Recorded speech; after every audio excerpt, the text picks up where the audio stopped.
Takže vítajte pri relácii Modré z neba, víta vás Viro Rozboril a prejdeme hneď prvému príbehu.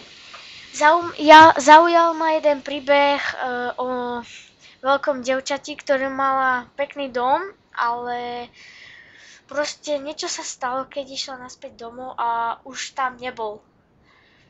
Takže sme sa s mojím tímom rozhodli, že jej postavíme nejaký dodatočný dom.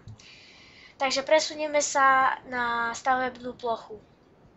A teraz môj builder tým začne stavať dodatočnú chalupu.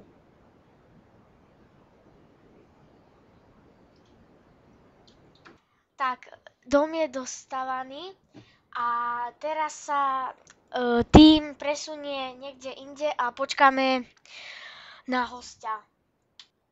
A tu už vidíme hostia, ako ide ku domu a raduje sa.